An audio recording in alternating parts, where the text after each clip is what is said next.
poucas palavras. Um olhar sobre o mundo, a vida e a sociedade, à luz da Palavra de Deus, com Augustus Nicodemos. Começando agora mais um programa Em Poucas Palavras, eu sou Natsan Matias apresentando e junto comigo está o pastor Augustus Nicodemos, comentarista deste e de todos os programas Em Poucas Palavras. Pastor. Querido ouvinte, estamos aqui mais uma vez com a graça de Deus, com o objetivo de esclarecer, elucidar, explicar textos difíceis, ditos de Jesus, que às vezes são meio complicados de entender, não é? Então... E que os nossos ouvintes estão trazendo aqui, e com o objetivo de ajudar você a compreender melhor a Escritura, porque ela é a revelação de Deus para nós. E quanto melhor nós a entendermos, melhor nós viveremos aqui nesse mundo com relação a Deus e ao nosso próximo. O dito difícil hoje é trazido pelo William e ele cita Mateus 5:38 a 42. E especifico aqui apenas o versículo 41, uma vez que certamente o nosso comentarista vai fazer todo o contexto. Ele diz: se alguém te obrigar a andar 1 milha, vai com ele 2. Dá a quem te pede, não voltes as costas a quem deseja que lhe emprestes.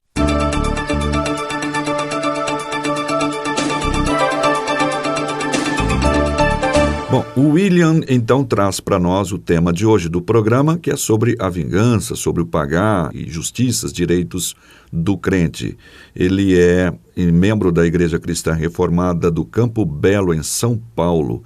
Ele diz assim, quase IPB, em breve, né? Então, ele destaca o texto de Mateus 5:38 a 42 e a correta interpretação e aplicação a essa dificuldade sobre direitos do crente. E então ele sugere algumas situações, vou citar aqui uma ou duas. Ele diz, sou explorado, isso aqui talvez fictícia, né? Ele só levanta as questões. Diz, sou explorado no trabalho, meu salário não é pago corretamente, não recebo 13º, férias, ajuste anual, etc. Meu empregador não registrou minha carteira de trabalho até hoje. Sofro assédio moral no ambiente de trabalho. E ele deixa claro que isso aqui é fictício, né? Relevo e sofro prejuízo ou exijo meus direitos, conversando primeiramente se necessário acionar a justiça. Cita um outro exemplo fictício. O motorista bate no meu carro, devo cobrar as despesas dele, se ele negasse pagar, enfim. E ele então pergunta, empresto o carro, meu irmão bate o carro, devo cobrar ou assumo? Talvez essa passagem que Jesus está dizendo isso, deixa para lá. Tá certo. Aí, William, nosso abraço para você, nossas recomendações para você, para a querida igreja de Campo Belo. Já fui pastor dessa igreja, Natsan. Eu sei. Isso. E um abraço aí para o pastor Valdeci Santos, que é o pastor que está aí, nosso amigo pessoal. William, a palavra de Deus como um todo, ela nos ensina que não é errado nós buscarmos os nossos direitos enquanto cidadãos aqui nesse mundo. A lei de Moisés, ela ensinava que as pessoas tinham direitos e que elas deveriam viver em sociedade de acordo com normas e regras. E Jesus aqui cita uma dessas regras, né? Olho por olho, dente por dente. Ouvistes que foi dito isso. Na lei de Moisés dizia que se alguém provocasse a perda de um olho de uma pessoa, o castigo seria que teria o seu próprio olho também prejudicado, vazado. Se você batesse numa pessoa e arrancasse um dente, o seu castigo é que você seria espancado para o seu dente cair também. O que Jesus está fazendo aqui é dizendo que os discípulos dele, em ocasiões em que o reino dos céus, o testemunho do Evangelho, a verdade do Evangelho está em jogo, deveriam abrir mão dos seus direitos por conta do benefício maior do reino de Deus. Então, eu quero entender dessa maneira. Então, quando ele diz assim, não resista ao perverso, qualquer que te ferir na face direita, volta ele também a outra, eu penso que ele está se referindo ao caso em que o perverso é aquele inimigo do Evangelho e que me esbofeteia por conta da minha fé. Certo? Está falando aqui de perseguição religiosa. E também o que quer demandar contigo e tirar-te a túnica, não é? Perseguição religiosa, opressão, não é? Se alguém te obrigar a andar 1 milha, vai com ele 2. Tipo assim, um soldado chega, né, vai me prender por conta do Evangelho, não é? Então, eu estou aí.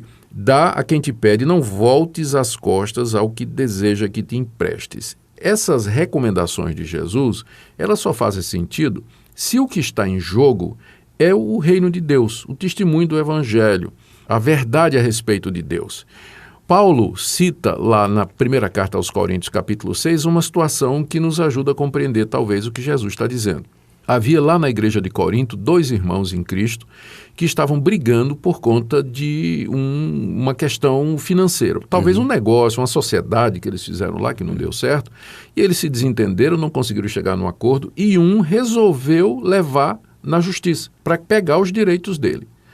Então, tinha apelado ao tribunal da cidade de Corinto contra o seu irmão em Cristo por conta dessa situação. A gente não sabe direito se era um negócio que não deu certo, uma sociedade, a questão de uma herança, né? Pode ter sido aí dezenas de situações, mas o fato é que a pessoa foi buscar os seus direitos na justiça contra o seu irmão. E Paulo ficou muito injuriado com isso. É só ler, né, o capítulo 6 da 1 aos Coríntios. Paulo diz, como é que alguém se atreve a levar um irmão à justiça perante os incrédulos? Não é? Isso vai ser prejuízo para o evangelho. É melhor sofrer o dano. É melhor você perder do que colocar lama no evangelho. Porque o que aqueles juízes vão dizer? Olha, esses crentes ficam falando de amor, de renúncia, que o tesouro dele está no céu, mas quando chega na hora de dividir a herança ou de resolver um negócio, sai no tapa com o irmão, né? Ou seja, que vergonha para o evangelho. Posso fazer um parêntese aqui, se me Faça permite? 2, se for. Por exemplo, nós temos aí um político recentemente preso lá no estado do Rio de Janeiro. Né? E aí a imprensa disse claramente, ele é presbiteriano. É. E os outros... Falando do garotinho, né? Isso, do garotinho. Ele então diz, ele é presbiteriano, evangélico presbiteriano. Mas a imprensa, ao prender outros, não diz ele é espírita, ele é católico. É o Sérgio Cabral. Né? Ninguém disse, foi preso o Sérgio Cabral, que é católico. E não coloca. Isso me demanda, ou seja, a turma fica assim de olho, o evangélico tem que andar na linha, né? Se não andou, exatamente. É como o juiz, quem sabe aí, né? Exatamente. É boa essa sua intervenção, Nathan, porque mostra realmente o preconceito e a hostilidade contra os evangélicos que há na cultura de hoje, não é? Então, até por conta disso, há situações em que nós deveríamos abrir mão quando o evangelho está em risco. Quando não está, quando se trata simplesmente de direito comum de cidadão, eu não vejo nada errado usar os privilégios que a lei nos dá. Eu vou tomar agora, houve situações em que Paulo apelou para os seus direitos como cidadão romano. 2 situações. Uma, na cidade de Filipos, em que ele foi preso, açoitado e no dia seguinte vieram com a maior cara de pau, não é, querer livrá-lo da prisão, dizer, não, agora você pode ir embora. E Paulo, mas peraí, eu sou cidadão romano, vocês deviam ter perguntado isso antes, e agora vocês vêm na calada da noite, entre aspas, né, e querem se livrar de mim, nada disso, né? Vocês procederam erradamente. Paulo apelou para os direitos que ele tinha como cidadão romano. Outra ocasião foi quando ele foi preso em Jerusalém, sob a acusação dos judeus, e aí o centurião estava a ponto de chicoteá-lo, né, para saber a verdade dos fatos, e Paulo disse, você vai me chicotear? Eu sou um cidadão romano. Então você percebe que houve situações em que o próprio apóstolo Paulo apelou para os seus direitos. Vamos pegar aqui o exemplo que foi citado aí pelo William, né?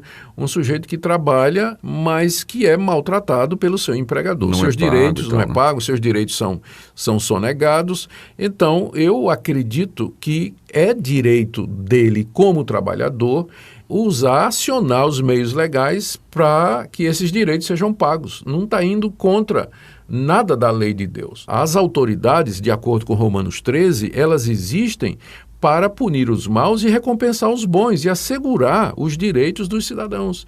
Então, num caso como aquele, sim, ele pode apelar quem de direito para que os seus direitos sejam pagos devidamente. Mesma coisa numa batida, né? Na rua, um acidente de trânsito e tudo mais, você tem todo o direito de apelar e receber aquilo que lhe é próprio, né? Que é assegurado pela lei. E usando aquele exemplo que o senhor falou, se no caso o patrão e ele forem da mesma igreja, eles devem acionar a justiça aí é complicado. Eu acho que aí o caso tem que ser levado para a igreja, né? Então, ele deve acionar primeiro a igreja.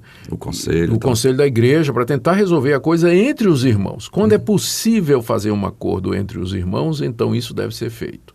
Mas quando não envolve a irmandade, não é? Então ele pode usar do seu direito como cidadão brasileiro, não vejo incompatibilidade nenhuma nisso aqui.